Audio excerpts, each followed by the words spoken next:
I can't do this. I cannot run Dharma Productions. I can't do it. Does success really equate to happiness? Because we are only taught and conditioned to be successful. But I think I'm apologetic about my success because I believe that there are more people who have worked harder than me. I definitely believe there are a gazillion more talented people than me. All of us want is to be seen, is to be heard, is to be understood. I'm probably going to come across distant to many, and that's by choice. Who has really come up to me recently and said, "Are you okay?" Very rarely. Sometimes we feel so bad to ask for what we want in that moment, what I want to receive. That does not make me a selfish person. Most friendships that have not lasted is because one person didn't acknowledge the unequal nature of that friendship. And then it fell apart. What do you think of the concept of forgiving yourself? Have you arrived there? But my problem is not forgiving. I forgive, but somehow I never forget. That is something that is not good. When I observe people's relationships and their journeys in those relationships, I always blame you. I said Karan's movies and the songs he's written have spoiled your idea of love. What is your idea of love today? I've been in one-sided love and I told that story. I've observed infidelity, so I told that story. I don't know what a real relationship is because I've never been in one. I'm not okay if you're going to be insensitive to me. I'm not okay if you take me for granted. I will not be as understanding as I probably was. I will now hold it against you.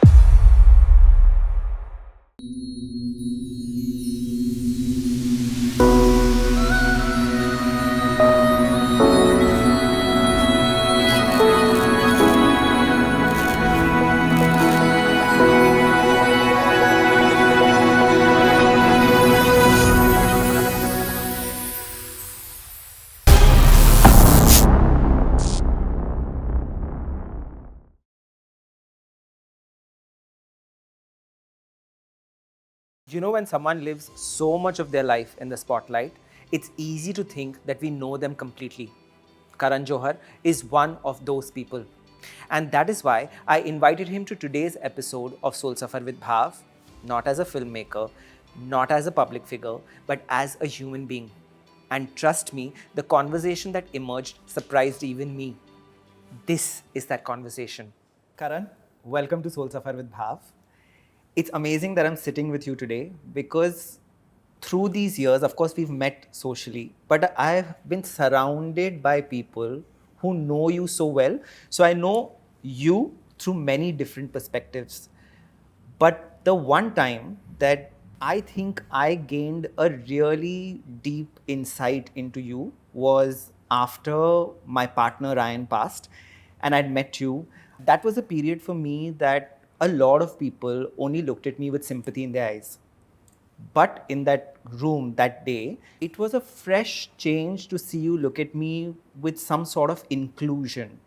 Like I knew while we were even sitting and other people were talking, I knew there were points that you just turned and looked at me if I was doing okay. And that kind of humanized you for me. Like I got an insight into Karan Johar, the human being. That made me think that there are so many different facets to you. What's that one facet to you that we don't really get to see? Actually, it's bizarre because I don't want to kind of like sound like any kind of a victim when I say this or sound because I'm not that person at all. Like I don't want to come across. But I really believe that that the persona that I have is derived from the talk show that I've done, and I've analyzed this in my head. Right. I realized that that talk show has a candid, irreverent, at one point catty tone, you know. Then when PR became a nightmare for most celebrities, that tone shifted to more fun and flamboyant and frivolous, for the lack of a better way of describing it. So people thought I was a type of person, right? They put me into a box. Right. They like, oh, Karan is bitchy, Karan is, he's like an insider who's bitchy, who kind of like, who likes gossip, because I've said it in jest, in joke, many times with Kareena, with other actors, and everyone kind of takes your said word and doesn't see that you're actually catering to the gallery. You know, you're catering to an audience of a talk show and you're trying to be fun, and that doesn't mean that what you project in that show or on any kind of show for that matter is really truly your personality. I know the person I am. I think people who know me and love me know who I am. They know that I'm an empath and that, I'm sensitive to my friendships. My friendships are very important to me. They are my family. I'm low on family in general. So most of my relationships are my friendships. And they've been there through me, through thick and thin. I'm an only child and a single parent. So for me, I really need the support of friends. But when you ask me one quality that people don't know, I can state 10 that perhaps they don't know. But then this will become like me conducting an opera about myself, which I don't want to do. But I think that the one thing that they know about me, or the many things that they know about me, are actually mainly misunderstood. Right. Because I think they don't really realize that at the core of it, I'm actually just like a huge ball of hypersensitivity and basic genuineness. I think, I don't know how else to be. I don't know how to lie even in an interview. Right. I'm not the kind of diva that I think people may have painted me out to be or other things. So I've many a time when I met people and who come up to me and they were like, "Oh, you're nothing like I imagined." And I always say, like, "Why did you imagine?" Then I realized over a period of time that it's the work I've done and what I've put out has led them to believe like me to be a certain person. When you talked about your partner passing away, I've had a brush with death when I lost my dad very young. And I realized like everyone looks at death as a finality, like the end of something. I always have realized that death is also the beginning of a new relationship with that person. Of course. Who's gone. Of course. It's not final. Because for me, when I lost my dad, I felt I gained a God. That was my new relationship with him. So I spoke to him. I talk to him every day. I fight with him. I argue with him. I ask for things from him. I sulk with him. I speak with him. I'm not necessarily a believer in idols, but he is the visual idol I worship. And I realized that the moment you are oversympathetic to anybody at a time of their death, it is actually can come across patronizing to someone who's dealing with messages like be strong. Yeah. No, you're not supposed to be strong. Yeah. Don't cry. No, you're supposed to cry. Don't melt down, break down. Don't feel sad. You're supposed to feel all those things. Yeah. You're supposed to keep feeling them till you feel cleansed from within. And I feel the moment I walk in and I give a hug to somebody who's lost a loved one, and then I don't want to sit and give you longer pieces of advice. My silence should be your strength.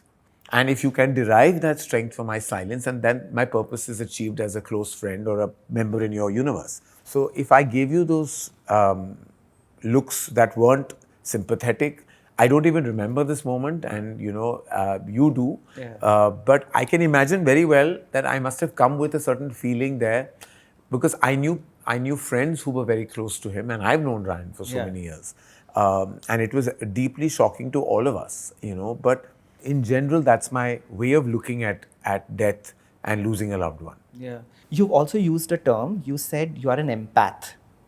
This is something that I didn't know about you, firstly. Now, there's a theory that says that a human being can have a maximum of 150 meaningful relationships at one time. Now, because you have such an extensive social and professional life, that must be very difficult for you as an empath. How do you differentiate emotionally within your inner circle and the outer world? How do you deal with it? See, some things that just come naturally to you in your relationships, which is like being there for your closest friends when you need them, and also being empathetic enough to understand and read the room that your friend is in. There's like that song, na, तुम इतना जो मुस्कुरा रहे हो, क्या गम है जो छुपा रहे हो. Many a time when you can see a friend's face and you know that there's a front here. Yeah. Like this is a front. And if you are a genuine empath and if you're genuinely tuned into your friend, you'll have to read through the mood and even his or her fake, for the lack of a better way of saying it, approach to the situation that they're hiding for whatever reason. So that is the one thing that I hope and pray that I continue to do, is to always be there for the people in my immediate inner circle and people I've loved and who love me. Right. People outside of that, my genuine attempt and effort has always been is to be kind. The two words that my dad always instilled in me was like, be kind. It takes very little to be kind. In fact, it takes so much more to be unkind and to be like nasty or rude or angry, or just even on a film set or in a as much as you can be kind, which means basics. Respond to messages. You know, Yeah. the first thing is respond to messages. We all, being busy is so overrated, Yeah. according to me. You're never too busy for anything. We have enough time in our life to do everything, to honor our relationships, to be there for our parents, our children, our siblings, our friends, and the world outside. You have enough time. First, be there, be present in the moment you are with the person who's asking you a question, respond. It could be via email, WhatsApp message, iMessage, anyway. First, respond. Right. Be there. Then when you meet that person, you're doing a meeting, a professional meeting. There's a way, like I have a way, if somebody comes up to me, and these are small gestures, Bhav, that I feel people don't do. Like they come, my natural instinct is to stand up. But I've seen people who don't move from their chair. Yeah. And they just shake their hands. I'm like, that to me is rude. Yeah. If I'm at a restaurant and someone comes up to me, stand up. Someone wishes me and I haven't recognized them, be kind. The other thing that I believe that we all tend to do is, your mood is your business. You cannot take your mood with you. Right. When you go out into the outside world, because you're working, right? My job, or most of our jobs, involve and entail us dealing with people. Right. Now, you had a bad morning, you got bad news. Either you sit at home and handle that situation and don't step out. But you chose to step out. Or you've had a fight with your spouse, your partner, your parent, you got bad news, whatever has gone drastically wrong in your life, you have decided that decision to step out of your house. Nobody should be subjected to your mood. It's not their fault Right. that this happened to you. Yeah. So why should you be snapping at somebody, be angry, be bitchy, be nasty because something terrible happened in your life? Yeah. And I understood this at a very young age. Because I remember there was an actor who snapped at me when I was 24. I was directing my first film and he was very rude to me. I heard it and I did what I had to, and I called him back and I went and met him and I said, look sir, with due respect, if you don't like me, don't work with me.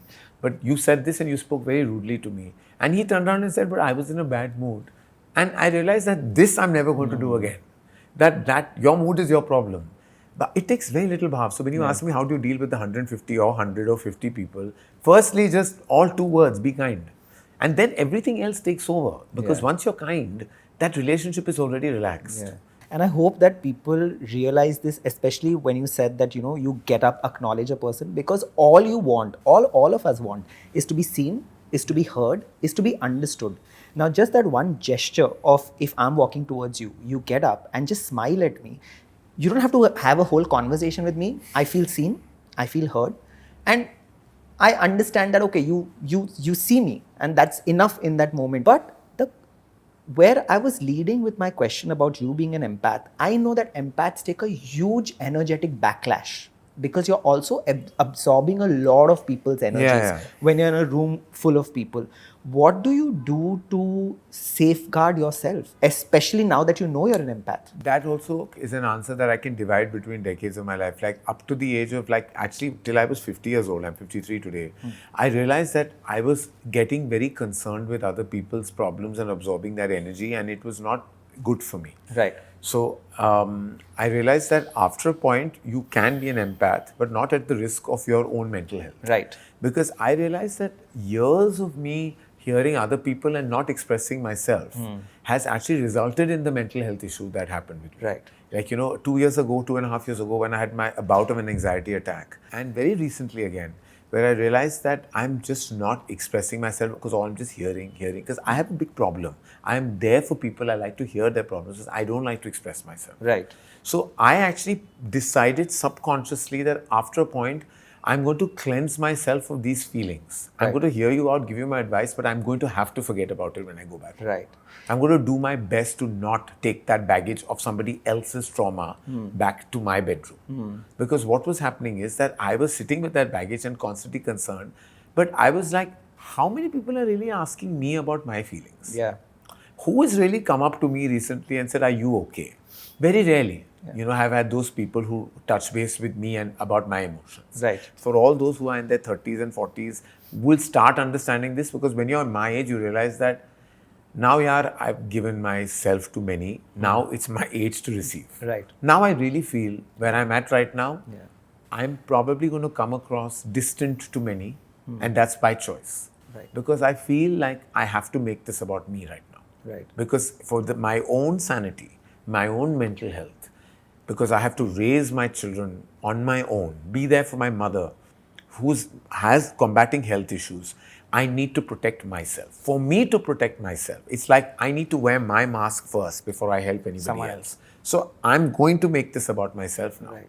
So from an empath, I'll have to become less of an empath and more of a self-preservation person, self-care person, even healing. Yeah. Because I think I'm also carrying baggage of relationships, friendships that went wrong or sour, and I feel I have to deal with all of that. So I am in that zone of life right now, Bhav, where I am wearing my own mask. Yeah. Another thing you said is that I realized that now it is my time to receive. Yeah. Most people equate that to selfishness. And I always tell them, no, sometimes we feel so bad to ask for what we want in that moment, what I want to receive. That does not make me a selfish person. It makes the relationship healthy because it has to be a two-way relationship. How did you arrive at this place where you said that I want to receive now? When did you realize that I was only draining myself out and I wasn't receiving enough? Honestly, it was through therapy. Okay. It's when my therapist actually spoke to me and she said that. She said, it's your time to receive. And I said, explain that. And she explained it to me and exactly what you said. I said, does that not make me a selfish person? Because that was my first instinct. And she says, no, it makes you taking care, preserving yourself. Yeah. She says, because it's your time to receive. Yeah. Because in all my discussions and long chats that I've had with her, I realized that I was saying, I unknowingly had given her a series of incidents where I had been there for people and a series of incidents where people hadn't been there for me.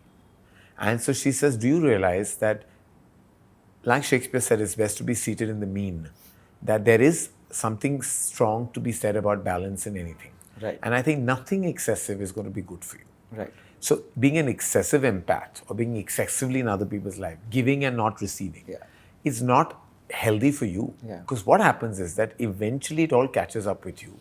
And then it can lead to all kinds of issues, including mental health ones.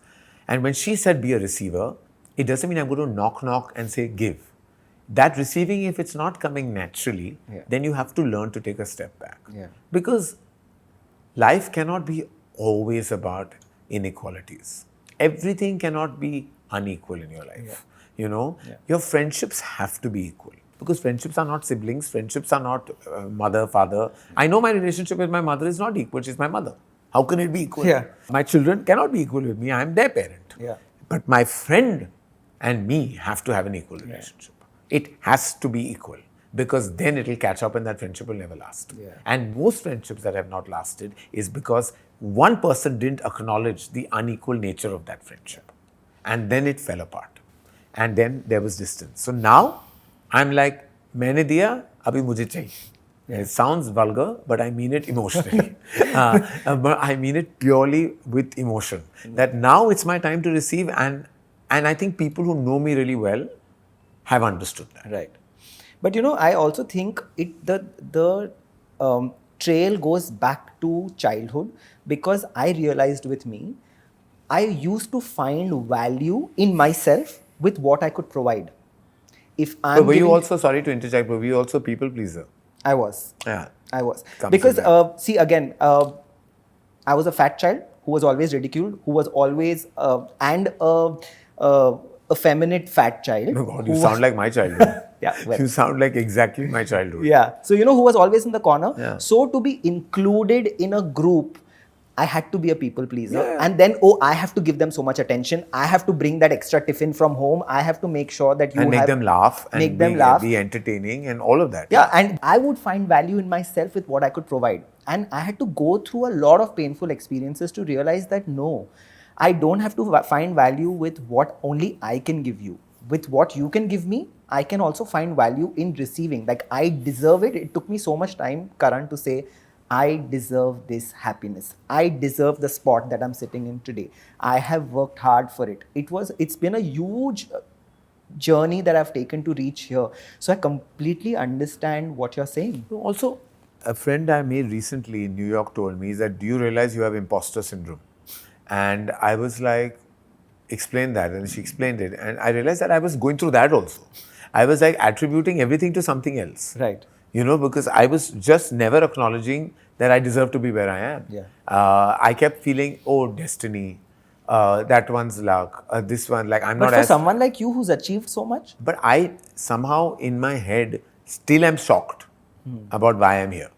Because I believe that there are more people who have worked harder than me. I definitely believe there are a gazillion more talented people than me. I believe that people are way more deserving to be where I am. And I'm just grateful to the good Lord, to the universe, to my father's blessing. But when I keep saying these things, she told me at one point when we were at a flight together, and she said, "You have imposter syndrome and you have to get over it. right? You have to say, no, I deserve where I am. Yeah. There's a reason why I've got this. Yeah. Why? You have to. She's nothing. There's no replacement to hard work, right? There's no replacement to like bringing your A game to any table. You know, you've done it. Right. You've done it. You have to acknowledge it. But I think I'm apologetic about my success. Yeah. For You some are? reason. I have no idea why. But why? I think it just comes from the fact that initially I was an only child to my parents. I was indulged. Though we were not the wealthiest people or had all the privileges. I had a normal basic upbringing. But then my first big chance was given to me because my dad was a filmmaker and he did put like everything he had to make my first film. Like literally, like if that film had failed, I don't know where we would have been. It was like everything, but he took a gamble on his son because I was the center of his universe, the apple of his eye, the everything. And I feel like maybe it began my feeling of gratitude, and because I was given something that I felt that I hadn't deserved, like I hadn't been to film school. I just assisted on one film. Right. I wrote that film, made it, and I had the best cast, the biggest making. It was all just given to me, Bhav. So I feel like my sense of not deserving what I got has come from the fact that it was so easy in the beginning. My very second film had the biggest star cast of the Indian film industry. Right. The biggest stars were on a poster, 6 of the biggest movie stars. My second feature film. I'm just turning 29. I hadn't turned 30. And then in the third film, I kept thinking, how can life be this great? How can it be a bed of roses? How can my life be like the tulip roses of Amsterdam? Like, why is it like this? And there, bang, it came. 2nd August 2003, I was told my dad had a terminal disease. He had a 4th stage cancer. And in my head, the first thing was like, this is what was meant to happen. I said, this is what I was getting for me to now lose. And this is where life begins. Because it is kabhi khushi, kabhi gham. And it was like, I kept asking why? And then I got my answer. And I'm like, this is the balance that the universe is giving me. I'm going to lose my parent. And then I'll have to do this on my own, and I'm not trained for it. I'm not at all equipped for it. My dad has indulged me, spoilt me, done everything for me. I don't know how to run this company. And I remember my life, in a sense, changed and began post 2004 and 5.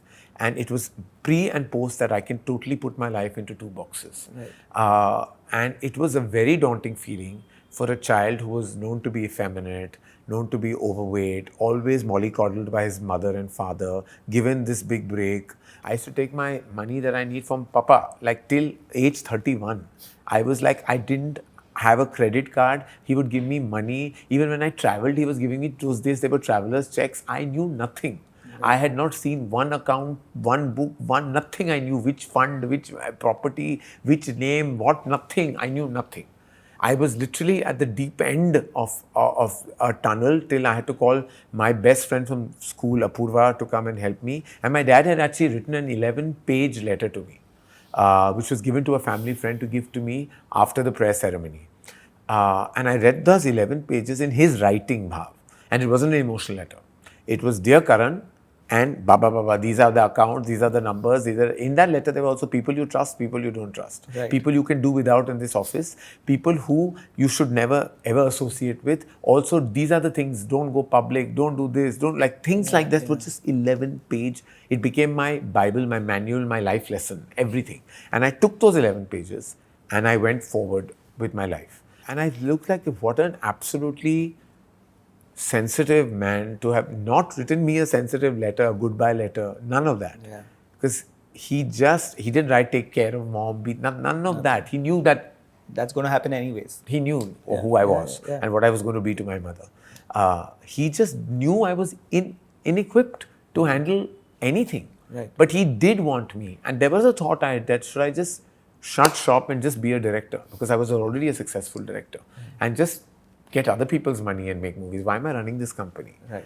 And I was thinking so deeply about this, and I believe, therefore, I believe in destiny and universe so strongly, because I was thinking with that thought, and I was going to meet a friend of mine and say that I want to just shut shop. I can't do this. I can't do this. I cannot run Dharma Productions. I can't do it. And at that moment, I'm walking out of my office door, and there's a man who walks in with these chandan ka flowers, and they were placing Papa's photograph at the entrance of the office, and he was like, "हम ये गेंदे का फूल डालें या ये चंदन का फूल डालें?" And I was like, नहीं, ये तो गेंदे के फूल जो हैं वो फिर मुरझा जाएंगे, तो यही डाल दो, फिर ये कुछ दिन. And in that discussion, they were placing both to show me, and I kept looking at my father's face, and I was at the entrance of the office. Right. I was about to leave, and it was almost like he was telling me, shut up and go right back in. How dare you even think of this? This is my dream and you will fulfill it, you will do it. And they were changing the flowers, Bhav, and I was looking at him and I felt like it was an instruction that I got from his eyes. And I went right back inside. And I never left that office. You said that you don't believe that you deserve the success that you've gotten, because I believe in past lives and concepts like these. You've done the work in a previous past life to have deserved where you are today. Your life is not what you see today. Like we say, we earn our karmas. You've earned this. So it's very important even for people to realize that you've earned where you are today. And most people don't believe that, and that becomes such a huge deal for them. Coming to, you are a really successful professional and you worked really hard for it. All of us, since childhood, are only told to chase success. You're only worthy if you have a certain amount of success. I want to ask, and I've always wondered, does success really equate to happiness? Because we are only taught and conditioned to be successful.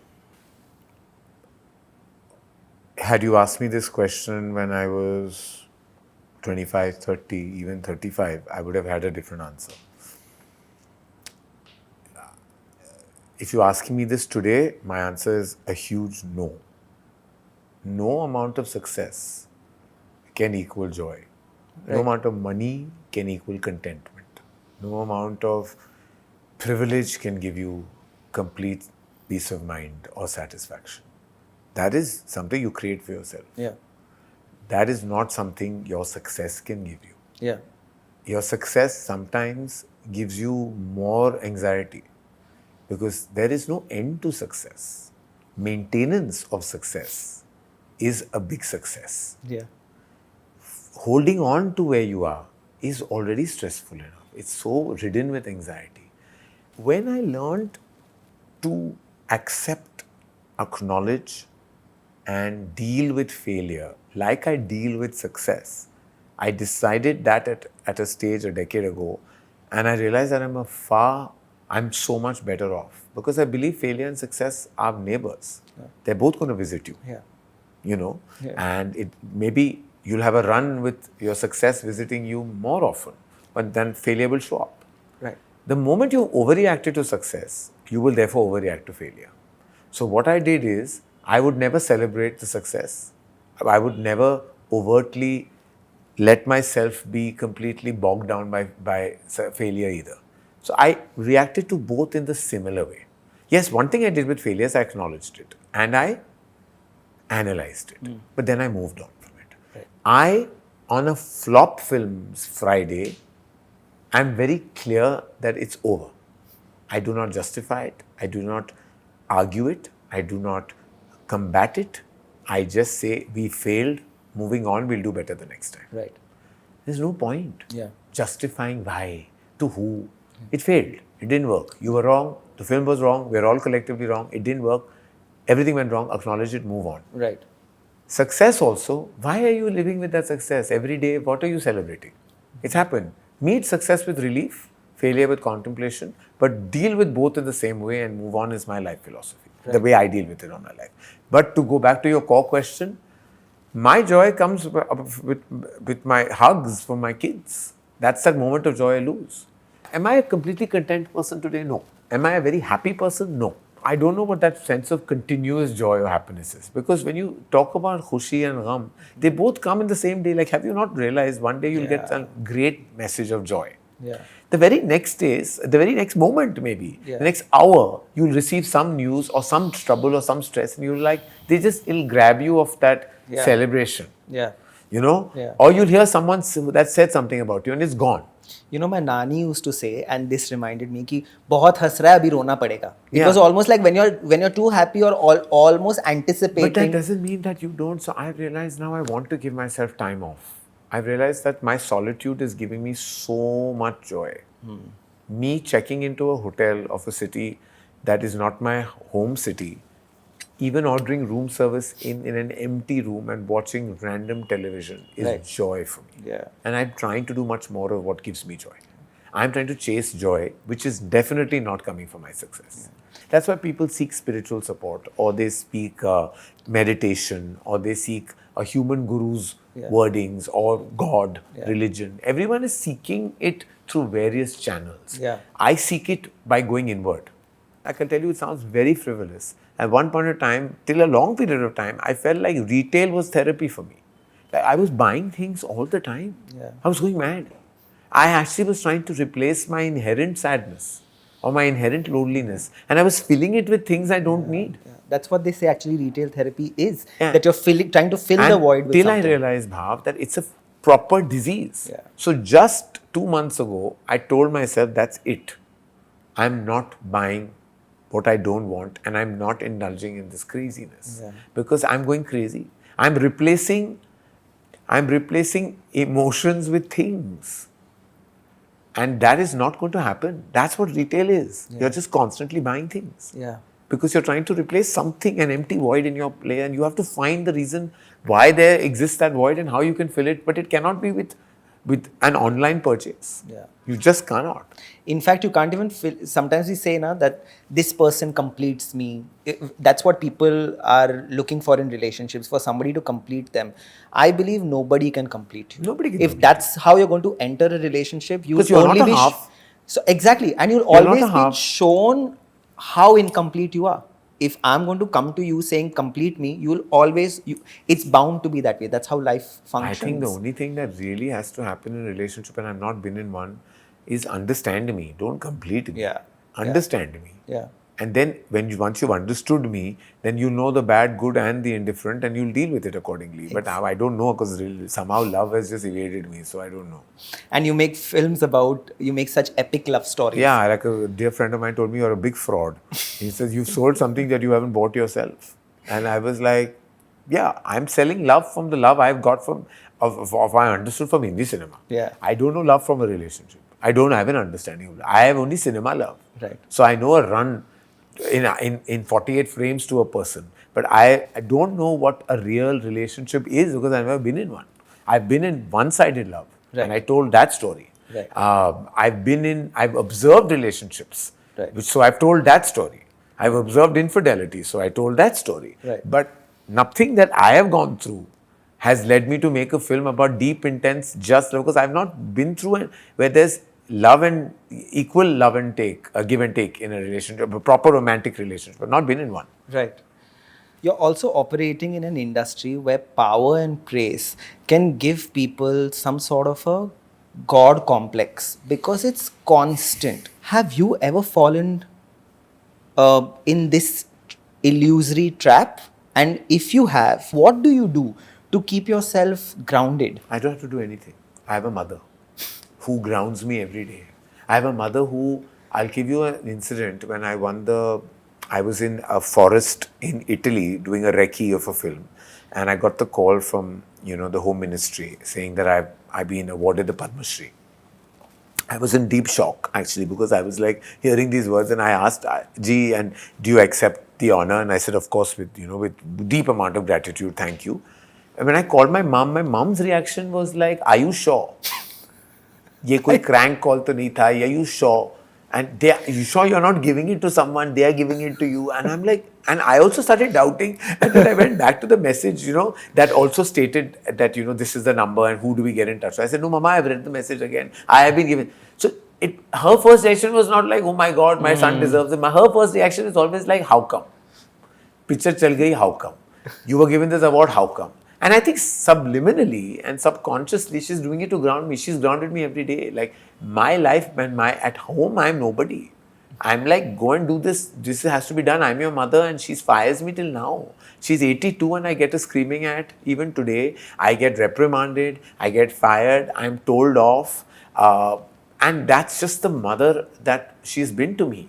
And I never needed this praise and adulation meant nothing because I used to come home to reality every day. Right. So even if somebody was making me fly, I was pushed down to the ground immediately by my parents and mainly my mom.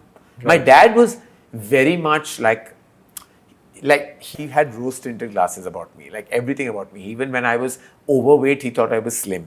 You know, when I did even averagely well at something, he thought I was extraordinary. Right. So he was really like all about me. But he passed away many years ago. And since I achieved success, I really dealt with only my mother. Right. And my mother has only grounded me. So nobody, no coterie, no praise, no applause, no fandom can ever make me believe anything. Right. Because I come home to a very, very grounded mother. Right.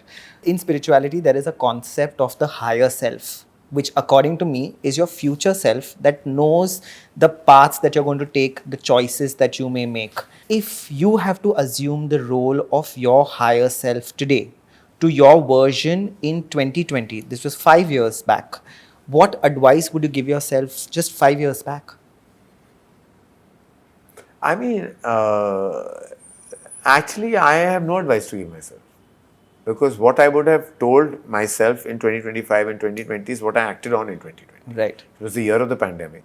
And there was a lot of crap that happened, in social media. And there was like, and if I had crumbled and, been like absolutely victimized by it and felt burdened by it and collapsed under the pressure of social media hate that came my way in 2020, I would not be sitting across you today. Yeah. So I think I would have told myself, be strong, which I was. Yeah. And there came a point where I remember a very dear friend of mine came home and asked me, are you okay?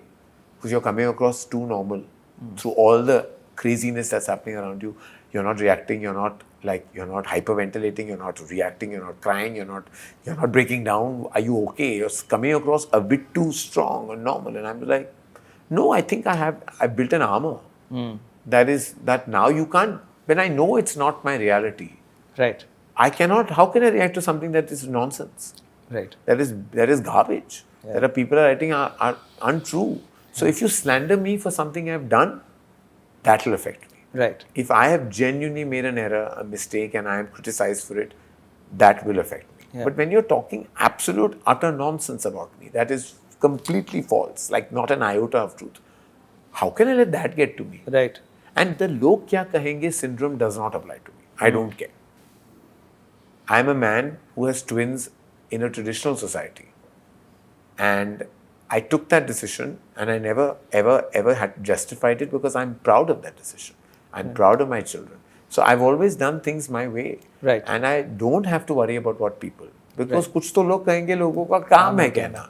And so I really believe that very strongly. That I'm never, like I told you before, my problem is they stop talking about me.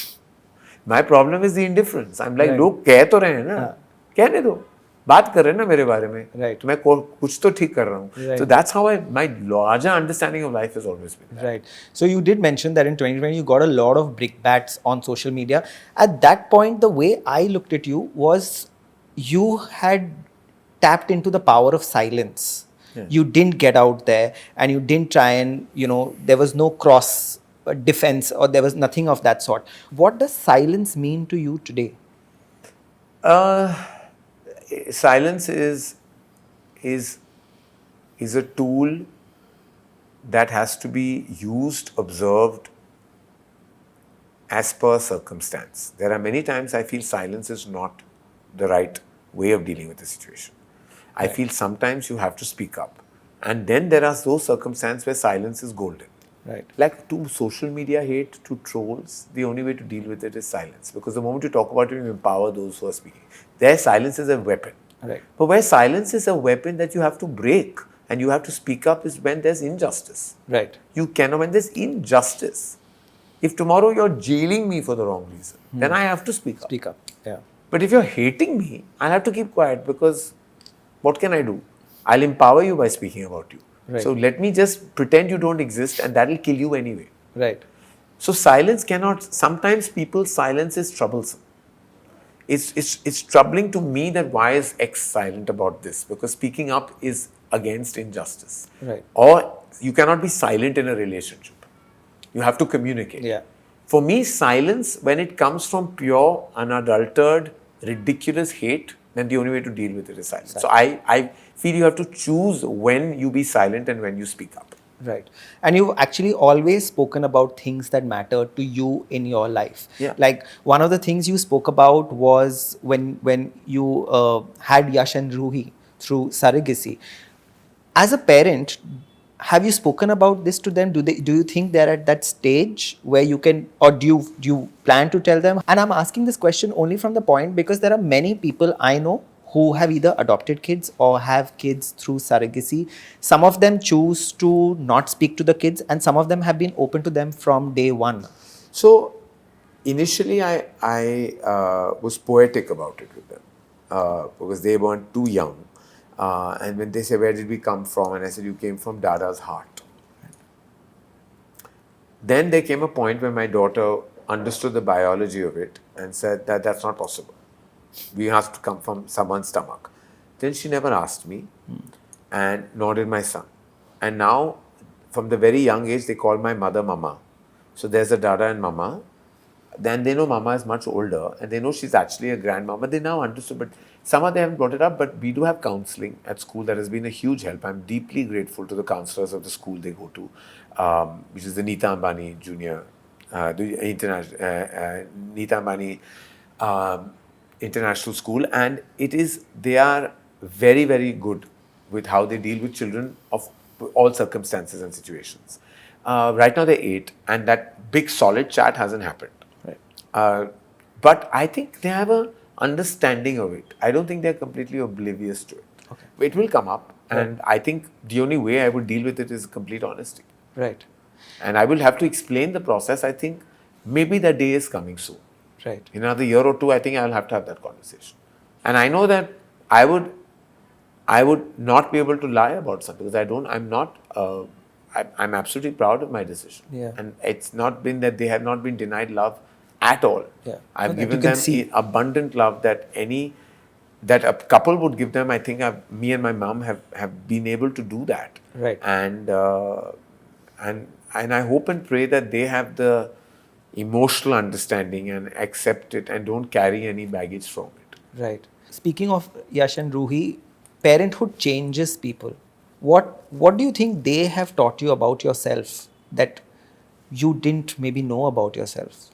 I think I was living life trying to please people, impress others, be out there and be the life of the party till I realized that the real life and the real party is at home. And I think that's what they made me realize. Right. That I want to be the life of this party, just their party. Yeah. And no other party matters. Wow. No other invite matters. No other person matters. Yeah. They matter. They are you. And yeah, they don't complete me. Nobody completes me. But they understand me. Yeah. Yeah. I feel the way you look at life changes when you're a parent. How do you look at forgiveness today compared to what you would have looked at it in your 20s or 30s? I think I have a very easy way of looking at forgiveness. I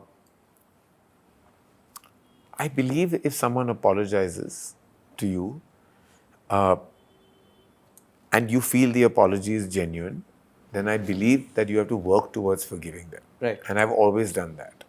But my problem is not forgiving. I forgive, but somehow I never forget. And that is something that is not good. I can't seem to get it out of my head. Right. If someone has pained me, I've forgiven them and I'm still in a relationship with them, but I haven't been able to forget it. Right. Like any relationship is like China ware, right? it's rich, it's exquisite, it's rare, Yeah. it's broken, it can be mended, Yeah. but that crack is always there. Right. So that crack is what I can't get out. Right. So I forgive. I make the china back to where it was. But I can see that crack. And I live with that crack. Right. And I can't seem to get the crack out of the relationship. Right. That is a failing. A thing that I constantly ask myself or work on is forgiving myself. What do you think of the concept of forgiving yourself? Have you arrived there?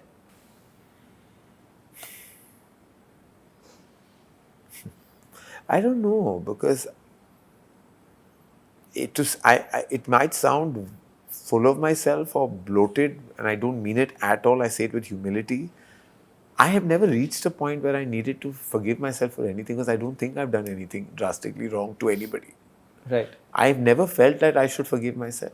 No, but it's not about anybody else. No? It's forgiving yourself for something that you could have done that harmed you in a certain way. Have you? I mean, no, because when I've made mistakes, or, like when you feel like, oh, I made a career mistake or a professional error, Right. and, I don't forgive myself. I don't say I'm sorry. I'm just like, I understand the situation more than ask for forgiveness for self. Right. It's more like I analyze what I did wrong. Right. So I don't repeat. So it's not about, I don't think I've reached a point where I've said, I need to forgive myself for anything. Right. Because I've not blamed myself. I've blamed the moment, the circumstance, and myself also. But I've never then, maybe I should start forgiving myself. Maybe Right. I'm carrying the baggage. But this only happens to me at the job level. Right. Okay. Where I feel like I'm blaming. Because on a personal level, I don't think I've reached that circumstance. Right. Okay. That's a completely different journey. That's Yeah. actually a completely different journey. Talking about journeys, I always tell people, even when I've been in relationships or when I observe people's relationships and their journeys in those relationships, I always blame you. I said Karan's movies and the songs he's written have spoiled your idea of love. This does not this only is on television. It doesn't translate in real life. But what is your idea of love today? What do you think of love? In a romantic way? Yeah, in the romantic way. I mean, I don't know again. See, I don't know, because I've not been in a long enough relationship of love for me to really tell you what my desire would be. At this stage and age, Right. I don't know if I'm going to find somebody who can fit and absorb into my crazy life. Right. Which is dealing with a single parent status and only child status, running a studio status, having like multiple friendships and relationships. I feel like the requirement now will be just understanding my life. Right. And if you're overtly understanding, I'll judge you. Right. Because you're like, you want a part of me, Right. and I'm all over the place, and I'm not going to give you. And if you're understanding, that means you have an agenda. So I have like multiple thoughts. Right. I don't think I've opened all those doors, because Right. there's so many. I haven't opened that one door because I have so many open windows. Right. And I don't know how to shut those them. now. Right. So that's why that door is just lying static there. And I don't know if somebody will walk in right there. Right. My first requirement or need of my love of potential romantic liaison will be an understanding of my life. Right. And I know it's difficult to understand now. Right. And if I have to adapt to that love, then I'll have to understand how I can actually get out of this zone. So there are a lot of changes that will have to happen, and I haven't met a person who I feel I have to change my life for. Right. But to answer your question broadly, which I've always believed, is I really, really believe, and I've said it in a very hallmarkish, childish way in my first film, but eventually friends survive. Right. I feel like you have to constantly fall in love Yeah. with your partner. Yeah. And that can only happen when the basis is friendship. Yeah. Oh my God. Yeah. I say that a lot. That the basis is friendship, and then because love will stop. Now, how much can you keep loving? You will get annoyed, anger takes over, irritation takes over. You want to kill them some days. And then you have to fall in love again. So a great love story is a multitude of many love stories. Right. Within the same love story. Like you have to fall 100 times in love with the same person after even going through hate, annoyance, irritation, anger, distance, again love. Right. And if you have the ability to constantly fall back in love with the person, then that is eventually what a joyous, great relationship will be. My last question to you would be, if there is one thing you'd like people to unlearn about you, what would that one thing be? that I'm not okay if you're going to be insensitive to me. I'm not okay if you take me for granted. I'm not okay if you're not empathetic and compassionate to my need, my emotion, my feeling. I'm not okay anymore. I will not be as understanding as I probably was. I will now hold it against you. You know, through this conversation, Karan, I've seen you as a very different person. A very different person from what I thought you would be. And it gives me a very good peek into you. And I think that's what constitutes good conversations. And I want to thank you again for just opening up and having such an honest conversation and being here on Soul Safar with Bhav with me. Thank you, Bhav. Thank It you was a so lovely much. chat. Almost felt like a session of therapy. I think rarely do you do, I won't even call this an interview, I'll call this a conversation, rather soul searching conversation. Literally a journey of your soul, uh, like this conversation suggests what it is. Because rarely do you have an interview where you're not asked about your career, about your next film, about your thought, about the box office, about the environment, about the entertainment, digital, cinema, theatrical. Like, we are all giving interviews about things like this, you know. Yeah. Speaking about your innermost insecurities, vulnerabilities, your truths, your lies, your honest moments, your fake and fraudulent ones. It's rare that you get to speak about those. And this didn't feel like it was weighing on me at all. It felt like kind of, I feel lighter, so thank you. Good. I'm so glad to hear that. Thank you so much, Karan. Thanks, Bhav. Thank you.